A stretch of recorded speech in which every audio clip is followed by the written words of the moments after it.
kami mewanti-wanti dan berharap kesimpulan ini jangan terlalu lama untuk diumumkan. Iya, pertama-tama Kompolnas yang datang hari ini, saya, Khairul Anam sama Pak Gufron, sama-sama komisioner Kompolnas. Mengikuti sejak awal ya sampai terakhir ya. Terakhir ini artinya sudah ada pendalaman dan sebagainya, tinggal memang narik kesimpulan, walaupun masing-masing peserta gelar sudah memberikan pandangan, tinggal disusun. Lah, apa yang terjadi di dalam? Yang terjadi di dalam menurut saya, pertama, mekanisme yang dilakukan menurut saya sangat baik ya, kredibel. Masing-masing pihak maupun pelapor Dumas, terlapor Dumas dikasih kesempatan untuk menjelaskan apa yang menurut mereka penting untuk disampaikan. Ya, termasuk juga tidak hanya prinsipalnya, tapi juga ahlinya. Terlapor juga begitu, tidak hanya mereka pengacaranya, juga ahlinya.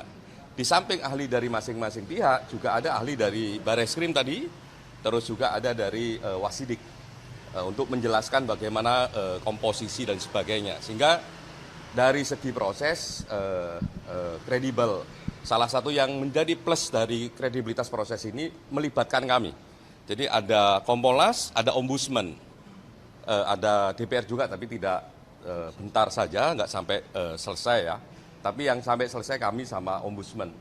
Nah, bagaimana itu terjadi ya? Kami dikasih kesempatan juga untuk menanya banyak hal, ya banyak hal kami konfirmasi dan sebagainya. Lah, apa yang penting dalam konteks ini? Yang pertama begini. Karena kami pengawas ini salah satu yang paling penting adalah bagaimana proses dan bagaimana substansi. Dari segi proses yang terjadi adalah kami cek apakah fakta-fakta yang disampaikan oleh pelapor maupun terlapor sudah dikerjakan ataukah belum oleh rekan-rekan penyidik. Tadi dijelaskan banyak hal, detail penjelasannya, titik komanya dijelaskan. Jadi berbagai argumentasi yang tadi disampaikan baik pelapor maupun terlapor ya, dengan termasuk juga oleh ahlinya, itu kami mendapatkan penjelasan yang cukup mendalam. Termasuk misalnya ketika mereka mengatakan kami sudah ambil bukti ini, tolong tunjukkan buktinya. Kami sudah melakukan ini itu, mana administrasinya, ya mana dokumentasinya dan sebagainya, sehingga itu memberikan gambaran secara utuh bagaimana sebenarnya kasus ini. Termasuk tadi ada pihak UGM ya, UGM juga kami tanya, betul enggak berbagai peristiwa itu, betul. Yang kedua, yang nggak kalah penting adalah soal substansi ini, ya, yang ini jadi pertanyaan mendasar ya. Ini ada ijazah Pak Jokowi, bagaimana pembandingnya? Nah, bagaimana proses membandingkannya ijazah itu dengan ijazah yang lain. Nah, ternyata yang dibandingkan itu tidak hanya soal ijazahnya. Jadi ada beberapa pembanding ya, ada tiga pembanding, tapi sebenarnya banyak, tapi yang diambil 3 karena memang aturannya begitu.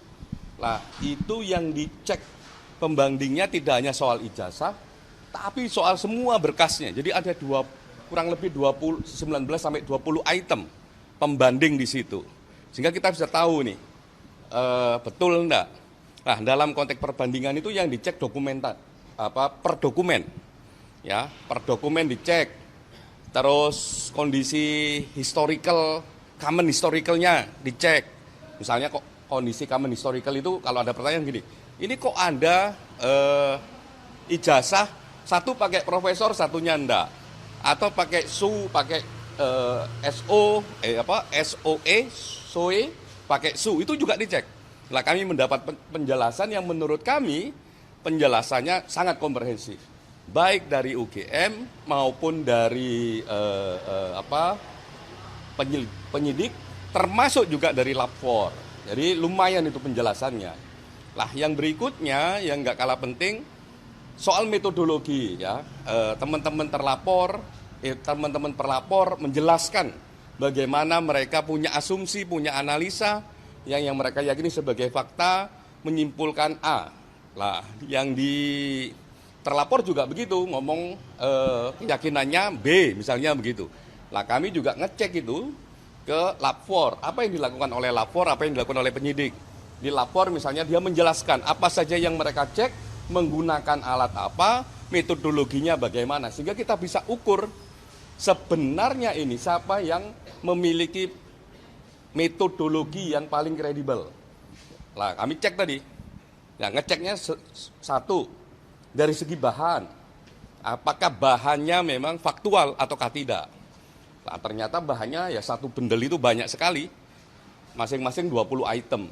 Jadi punyanya Pak Jokowi dengan pembandingnya masing-masing 19 sampai 20 item. Dicekin semua, dengan apa yang dicek, salah satu yang paling penting adalah karakter dari kertas. Ya, karakter dari stempel dan sebagainya. Karena itu memang benda fisik ya yang mereka pegang dan sebagainya. Sehingga dalam konteks seperti itu, ya sebagai satu proses metodologi, sebagai satu proses kerja-kerja penegakan hukum, kami mendapatkan gambaran yang kredibel. Yang berikutnya, apakah cara kerja kayak gitu bisa dipertanggungjawabkan? Bisa. Karena kita cek alatnya apa, metode kerjanya ini apakah berstandarisasi ataukah tidak. Alatnya tadi ditunjukin menggunakan alat apa saja, dan alat ini dipakai enggak di lapor yang lain. Nah, alat itu dipakai oleh lapor yang lain. Ya, artinya bisa diuji kalau alatnya itu. Kedua, apakah menggunakan satu standarisasi yang juga diakui secara internasional atau nasional, ada pakai ISO. Sehingga memang dari segi metodologi itu lebih meyakinkan. Kami mendapatkan keterangan itu. Yang berikutnya yang nggak kalah penting adalah apakah misalnya begini, ketika proses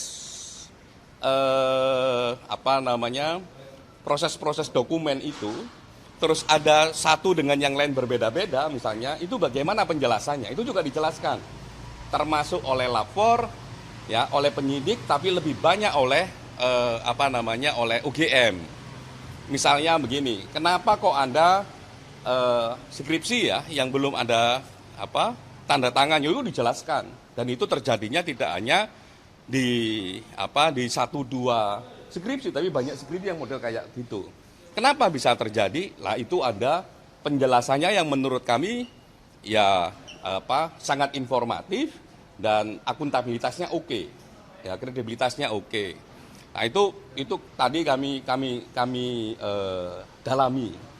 Yang berikutnya yang nggak kalah penting kalau tadi kan su sudah, penggunaan profesor sudah, tanda tangan sudah, termasuk KKN dan sebagainya, mekanisme itu tadi kami mendapatkan penjelasan yang menurut kami dengan pendalaman cukup baik. Lah, kita bilang cukup baik karena di samping kami mendapatkan penjelasan, kami juga minta proses penjelasannya. Jadi kalau mereka ngambil barang dari UGM misalnya, ngambil bukti dari UGM, mana berita acaranya, mana dokumentasinya dan sebagainya. Termasuk juga mekanisme kerja di lapornya. Nah, itu kami semua mendapatkan itu, dan prosesnya lumayan kredibel menurut kami. Nah, tadi juga ada ombudsman juga aktif, kami juga aktif. Bahkan dalam beberapa konteks Kompolnas lebih aktif untuk menggali sebenarnya ini apa sih fakta-fakta yang melatar belakanginya. Termasuk misalnya ada persoalan ini nilainya D. Wah, ini kok dia bisa lulus misalnya begitu. Kita tanya tadi.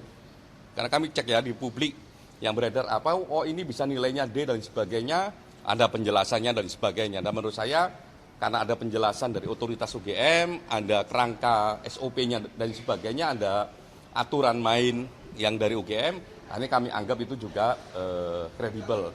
Termasuk juga ada perbedaan tata letak huruf di dalam ijazah. Ya, tata letak huruf dalam ijazah itu kan juga dipersoalkan. Nah, kami juga nanya tadi, ini gimana kok Anda dalam satu dokumen, ada beberapa dokumen tata letak hurufnya kok berbeda.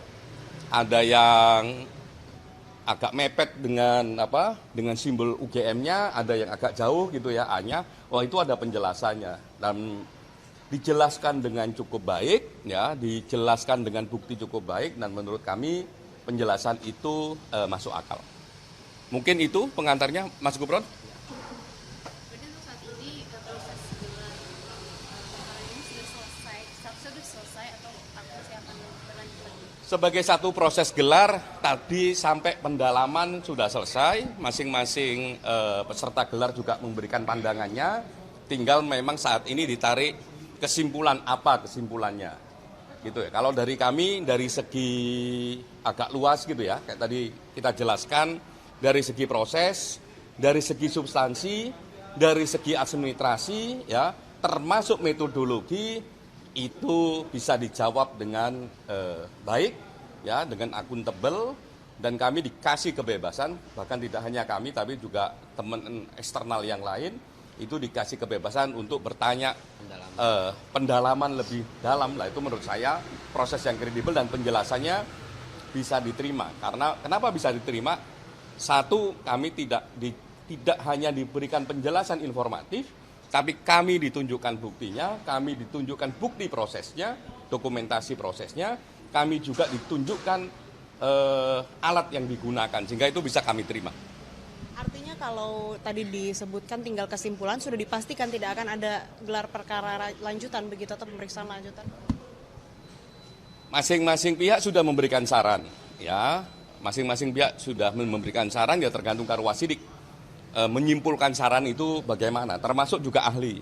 Di situ ada ahli pidana tadi yang juga menjelaskan bagaimana kerangka merespon fakta-fakta yang terjadi, fakta-fakta yang ada dalam mekanisme gelar tadi, baik yang disampaikan terlapor, pelapor, penyidik, lapor, UGM, ya, dia merespon itu dan dia memberikan pandangan hukumnya.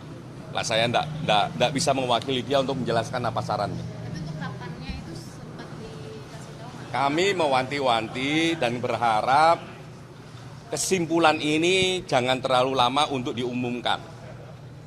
Karena satu, prosesnya sudah baik ini. Ya, prosesnya sudah baik, masing-masing pihak dikasih kesempatan untuk menjelaskan apa yang mereka yakini, baik pelapor maupun terlapor, dan kami yang di eksternal juga dikasih kesempatan untuk menggali lebih dalam. Gitu.